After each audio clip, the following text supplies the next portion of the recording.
We're going to jump in here and look around in some live software, which I'll drive you through. And the first thing that we're going to look at is figuring out where your AutoCAD assets are located. We'll do that with the options command. And then we'll go over to BricsCAD and take a look at our version of the options command, which is called settings.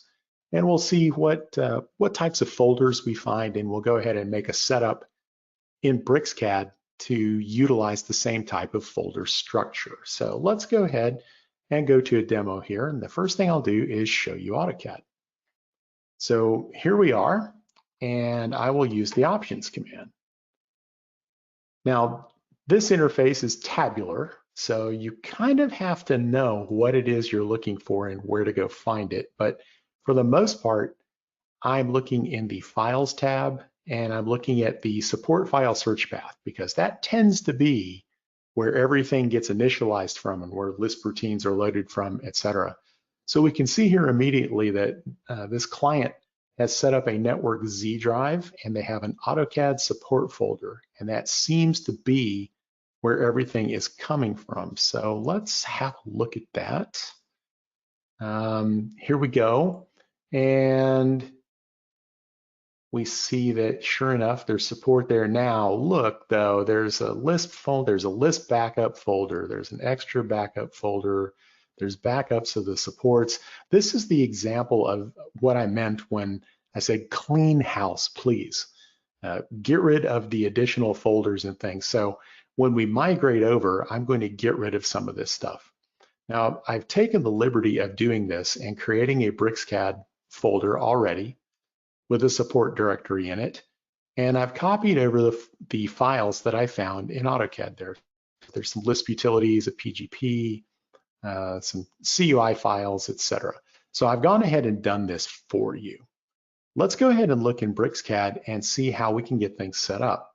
Now, if you type in options in BricsCAD, we're going to take you into settings. So we actually perform a command alias, and that takes you in, so you can type options, you can type OP, whatever you're used to typing, work the same way here. Immediately we notice that settings does not look like options. It's not a tabular graphical interface, it is an indented hierarchical structure that is searchable. So if I want to look at something like the support file search path, I just key that in here, support file search path. But you have to spell it correctly. There, support file search path. Here it is. And we're going to have to add that Z drive, BricsCAD support, like so. Now I will push it to the top of the list using the arrow controls, and this should seem very familiar if you've used the options control in AutoCAD. Then I will simply say OK, and we see that this has been added. So now we're going to start loading in files automatically. Now, one more thing though, on it just as a little show and tell example, somebody here has changed the background color for the model space tab, which drives me nuts. So let's see whether we can go find that. I'm going to type in background color.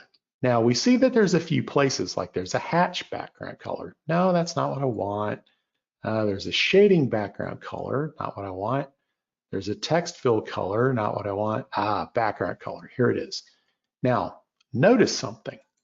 As soon as I click away from here, see how that variable has been reset to a different color. This is something that is really slick in this dialog box. Anytime I see something that has changed color like this, it means the user has manipulated this setting.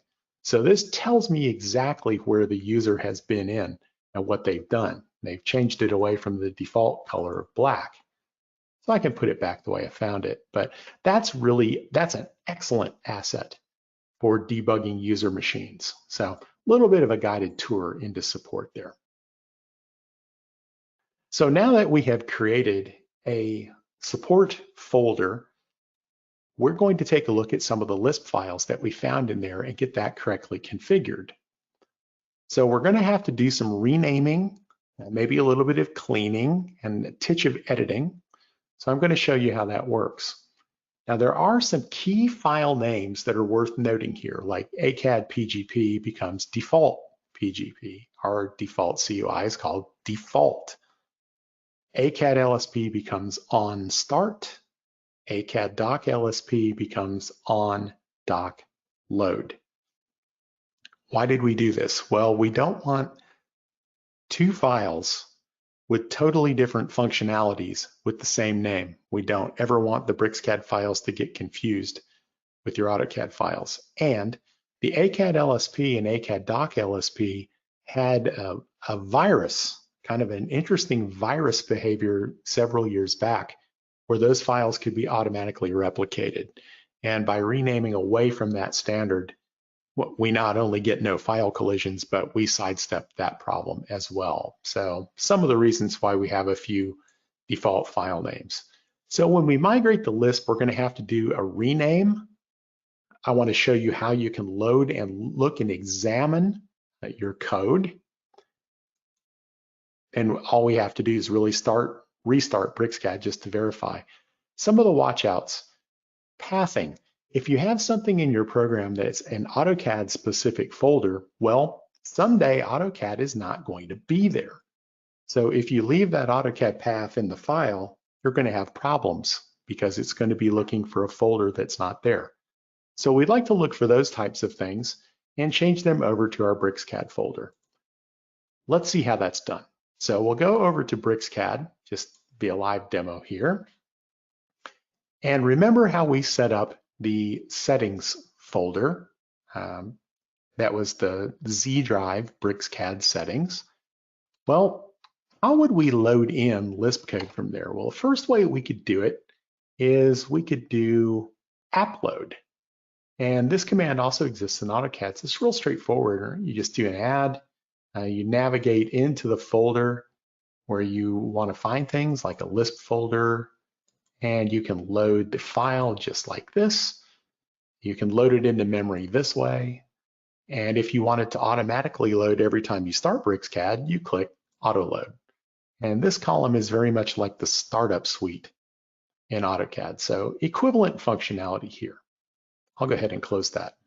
You can also use Blade. Now this is like VLIDE. And this allows you to actually use a development environment, which includes a programmer's editor you see here. Parenthesis matching, automatic function matching. This is powerful, really is. And it also allows you to perform operations like compiles, embed DCL code, and make bundled solutions. So if you're a developer, if you do custom work at all, you will probably spend some time in Blade. So I wanted to make sure that we saw that. Now, another way, of course, that you can manipulate Lisp and have it load is by doing it from the automatic loading behavior, which in AutoCAD is AutoCAD LSP. But I told you that that needs to be renamed on underbar start. So I'll just rename it. Again, we're in the BricsCAD support folder here. So we renamed it on start. Let's open that in a text editor. And I slide it over from the other screen. So we see here, they're loading it from an AutoCAD specific path. That's not what we want. We want it to come from a BricsCAD path. Like so. Everything here looks good. And we do not want to say the AutoCAD LSP has loaded. We want to say on start has loaded. Save our changes. And that's it. The next time BricsCAD starts up, this will load in and run automatically. So that is a good example of how to approach or deal with migration of code. Another thing that we're very used to having in our environment, our AutoCAD environments typically, is tool palettes, because this is a very excellent way to deploy blocks. Users simply drag and drop from it. They don't need to know all the mechanics of what's going on. It's just easy to use. So my workflow here is I will export the palette from AutoCAD as an XTP file. I will keep those XTPs so that I can edit them or post-process them later if required. And then I will import those into BricsCAD. So what I'm going to do now is just walk you through that process. So into AutoCAD real quick. Let's dismiss this. And over here, we see our tool palettes. Now, in this particular case, the customer has one for fitness equipment. They use this to drag and drop fitness equipment to create a playground or something like that outside the building. Let's customize this. Customize palettes. Select the fitness palette. Right-click, export. We see that it will create a fitness.xtp. And I've gone ahead and taken the liberty of exporting that out into our BricsCAD folder just to save a little bit of time. So we will go over into BricsCAD and see how the import process works. So here we go into the palette window. We simply right-click, customize. We go into the palettes window, right-click, import. And I've got a palettes XTP folder right here where the fitness palette was exported, along with all of the bitmaps and things that are in this subfolder. So I'll simply click this and import it. And it comes, dismiss this box, and here's the fitness dialog, or tool palette rather.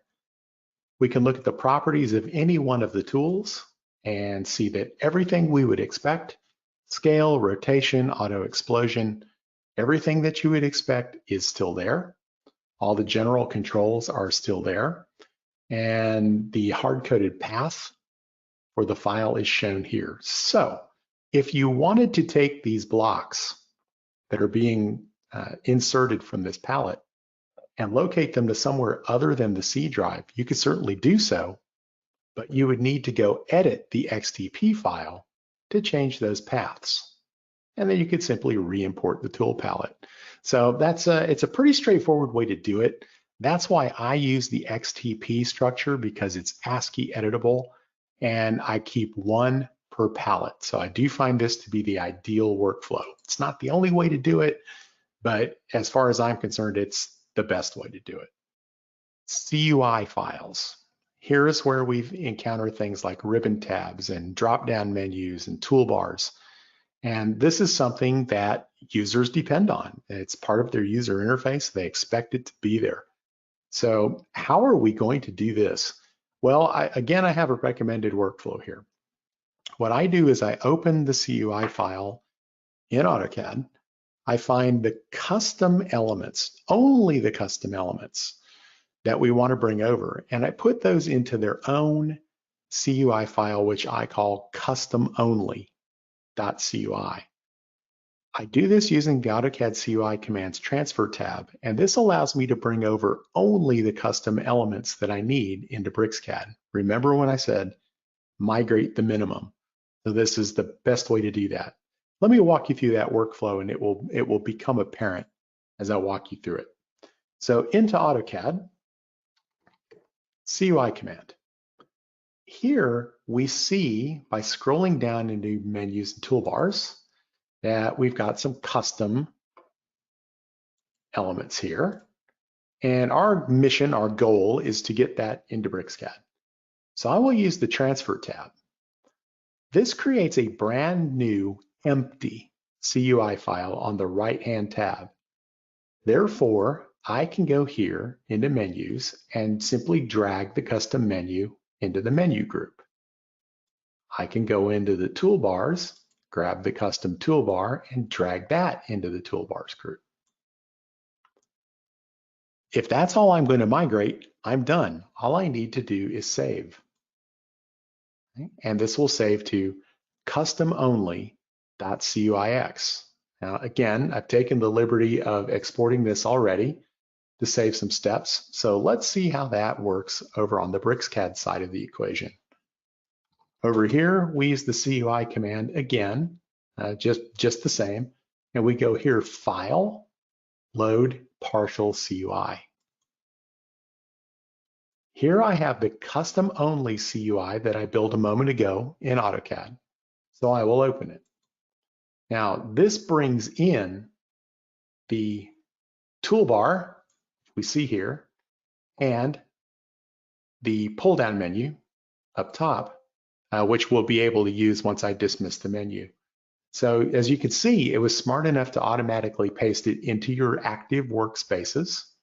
You can see that this was added into menus, this was added into toolbars, and you're getting an idea how our CUI dialog editor works. It's tabular rather than an indented long scrollable function. It's tabular. So it does look a little bit different, but it's very straightforward to use. If you can use the AutoCAD CUI editor, you can use this straight away.